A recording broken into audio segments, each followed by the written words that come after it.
Welcome to Dr. A's Weekly Healthy Bastards Health Tip. Hey, g'day folks. Thanks again to Bill who emailed me last week. He said, hey Dr. Dave, I got crabs. What the hell are they? Well, crabs, Bill, is pubic lice. So I thought this week what I'd talk about is scalp lice and pubic lice. And just give you a brief rundown on it.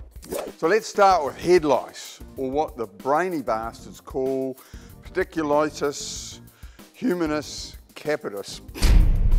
Let's just call it head lice. Now look at this picture here. You can see the nasty little critters when you look at them close up. They've got big legs for clamming on and holding on to hair, and that's basically what they do. They hold onto your scalp here, and they can't fly. They just have to walk around your scalp, and from time to time they poke their little sort of snout into your skin and they suck the blood out. Now these head lice are very common, and especially amongst children.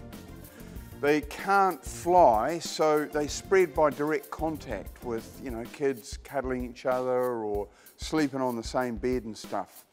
And what happens is they move very quickly between families. So it's important, if you do get an itchy scalp, you have a look on the scalp of your children or adults, but it's less likely adults, to see if you can see these little critters crawling around. Now the giveaway is not so much finding the head lice, because they can be pretty hard to see, but the head lice lay eggs. And once the baby head lice has got out and is starting to suck the blood out of your scalp, the remaining bit of egg that's hanging on the hair is called a nit. And so really the giveaway diagnosis is to look amongst the scalp here, and if you can see these nits, you know you've got head lice. Now nits themselves are harmless. They don't transmit any nasty little diseases, but they are very irritating, and they can spread like wildfire. So you want to treat them as soon as possible. It can also be reflective of just general hygiene anyway. So maybe if your kids have got nits, maybe they need just a general scrub up anyway. Treatment, well, you shoot down to the chemist, I'll give you some shampoo to rub in there and a comb to comb the nits or the eggs out. There are other things, like some people swear by tea tree oil, whereas personally our family found eucalyptus oil very good when our kids had a dose of it. So that's scalp lice. Let's move on to pubic lice. Now pubic lice are known as crabs.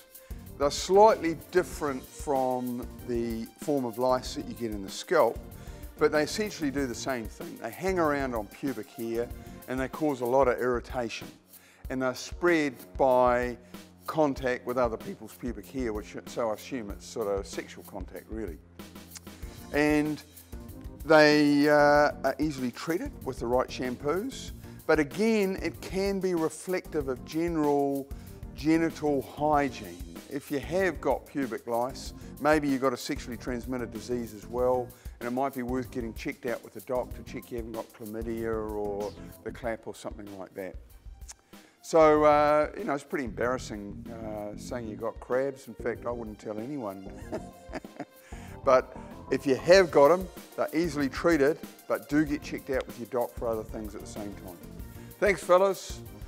That's this week's health tip. I look forward to seeing you next week, and help spread this viral.